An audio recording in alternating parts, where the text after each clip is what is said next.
روانشناسا میگن کسی که احساس نکنه یه مهربانی پشت سرش هست خیلی آدم بدی میشه.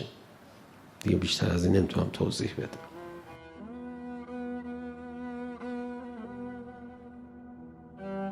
تو خیلی از فیلم‌های دنیا اصلا اینا عرفان نمیخواد، همینجوری ریخته اینجور آگاهی ها. میخوام بگم فلانی 20 آدم کشته تیکه پارشون کرده، میگن آره این تو بچگی هیچکی بهش مهربونی نکرده، فیلم بچگیشون نشون میدن. این دیگه همه کارگردانای بی سواد دنیا هم بلد. منم همون جنایتکارم. خدا انتظار داری من چی بشم؟ منم ایمان ندارم به مهربانی تو. من کلا زندگیم بی‌اعتنایی به مهربانی توه.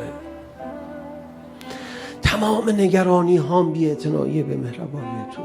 تمام افسردگی هام، تمام دلبستگی هام به هر چیزی بی‌اعتنایی به مهربانی توه. خدا انتظار داری من چی بشم؟ تا حالا هم حفظم کردی. من اطمینان ندارم تو مهربانی و روزی من رو میدی. به خاطر خلاقیت، به خاطر انجام دستور تو و رضایت تو نمیرم کار بکنم. میگم برم کار کنم گشنه میمونم. بابا این حرفا چیه؟ بزن کنار. من هر روز 8 ساعت میرم سر کار به خاطر بی‌ایمانی به مهربانی تو، در حالی که میتونستم ایمان داشته باشم به مهربانی تو. بگم روزی رو که تو میدی خدا، اما بیکار باشم بده. دوست دارم برات کار کنم خوشت بیاد از من کار میکنم برای اینکه تو خوشت بیاد. از بس مهربونی میخوام اما خوشحال بشی. روزی رو که تو میدی، یرزق من یشاء به غیر حساب. من کار میکنم برای اینکه تو خوشت بیاد.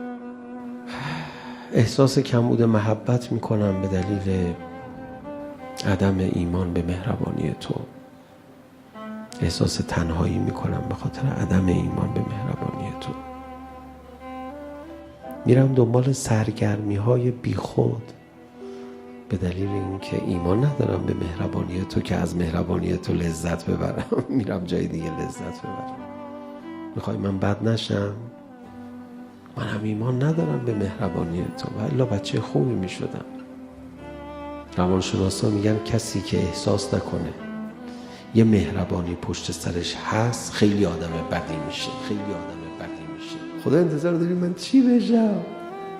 من هم ایمان ندارم به مهربانی تو و الا بچه خوبی میشدم.